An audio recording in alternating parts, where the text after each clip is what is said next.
안녕하세요. 11시 50분 청와대입니다. 저는 청와대 부대변인 고민정입니다. 오늘도 청와대의 소식들 여러분께 전달해 드리겠습니다. 자, 먼저 첫 번째 소식은 임종석 비서실장의 UAE 방문과 관련된 내용을 여러분께 말씀을 드립니다. 지난 22일이었습니다. 한 매체에서 임종석 비서실장의 UAE 방문 이후 UAE가 국교 단절과 국내 기업의 원전 공사 중단을 요구했다는 소문이 있고 계약이 해지될 경우 피해 예상액은 50조 원에 이를 것으로 추산된다라는 보도를 했습니다. 뿐만 아니라 공사 지연으로 인해서 2조 원의 보상금을 물어야 한다. 그리고 중소업체들이 철수하거나 도산했다라는 보도가 있었습니다. 하지만 이 모든 것들은 전혀 사실이 아니라는 점을 여러분께 말씀을 드립니다.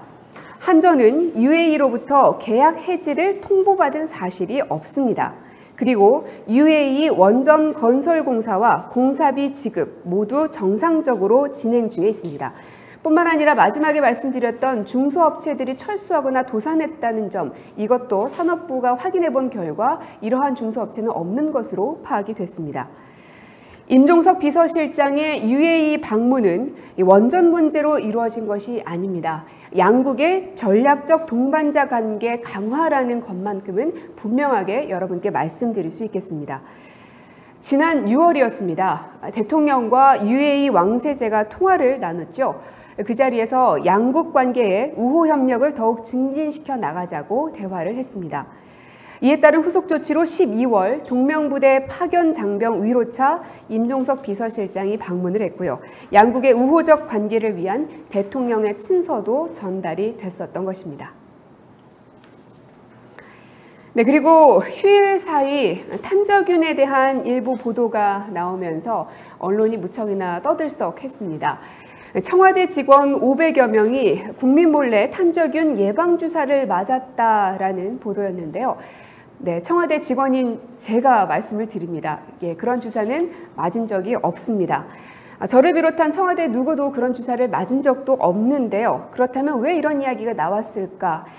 먼저 2015년 미군 기지 탄저균 배달 사고 등 탄저균 위협에 국민을 보호하고자 비축이 필요하다는 점들이 대두가 됐습니다. 이에 따라서 지난 정부에서 관련 예산을 편성을 했고요. 그래서 청와대와 질병관리본부는 탄저 테러로부터 사전 예방 및 노출 후 예방적 치료 목적으로 올해 관련 약품을 수입했습니다. 이는 약사법 제85조의 2 국가 비상 상황 등의 경우 예방, 치료 의약품에 관한 특례에 의해 근거해서 이루어진 것입니다.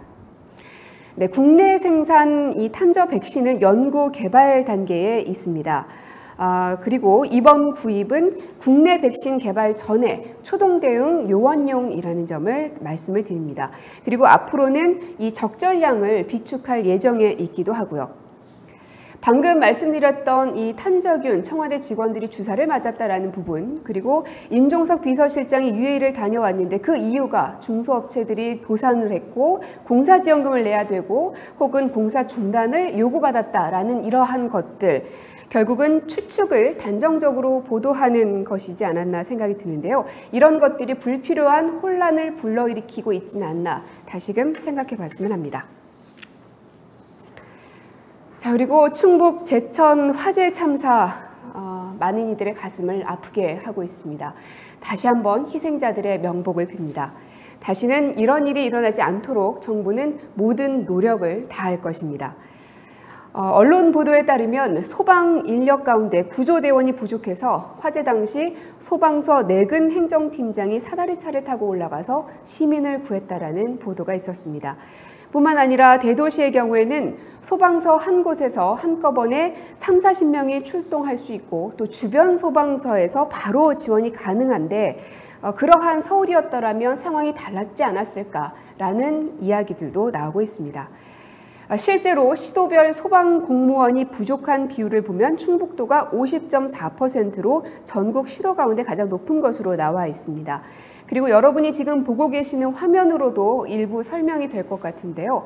이 119 안전센터에 근무하는 인력들만 해도 서울에 비해서 충북이 현저히 낮은 걸 볼 수가 있습니다. 그리고 불을 끌 수 있는 소방차, 그리고 긴급 구조를 할 수 있는 이런 구조 인력들, 그리고 앰뷸런스에서 사람들의 생명을 구조할 수 있는 이런 인력들이 서울, 경기에 비해서 모두 다 지역들은 낮은 것을 여러분이 눈으로 지금 확인하고 계시는데요. 물론 이런 소방 인력들은 상반기에도 인력 충원이 있었습니다. 그리고 앞으로도 계속 충원이 이루어질 예정입니다. 하지만 지금 현재로서는 부족한 것이 현실입니다. 문 대통령은 6월 국회 시정연설에서 소방관 충원에 대해서 강조한 바가 있습니다. 법정 인원에 비해 턱없이 소방대원의 수가 부족해서 소방차와 119 구조 차량이 탑승 인력조차 채우지 못하고 있습니다. 라고 말을 했습니다. 네, 신문에서 이러한 제목을 봤습니다. 목숨은 똑같은데 점점점으로 시작되는 언론 보도 제목이었습니다. 참 가슴을 쓸어내리게 하는 제목이기도 했는데요. 안전도 평등해야 한다는 말 다시금 되새기게 합니다. 자, 그리고 매년 교황은 예수님의 탄생을 축하하는 성탄절에 바티칸에서 공식 메시지를 발표합니다. 올해 프란치스코 교황은 전 세계에 전쟁의 바람이 불고 있다라고 하면서 세계 평화를 기도했습니다.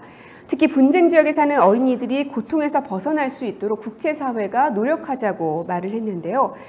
교황은 격화되는 이스라엘과 팔레스타인 간 갈등 해소를 위해서 이에 당사자들이 대화를 재개할 것도 촉구를 했습니다. 뿐만 아니라 한반도의 상황에 대해서도 언급을 했는데요.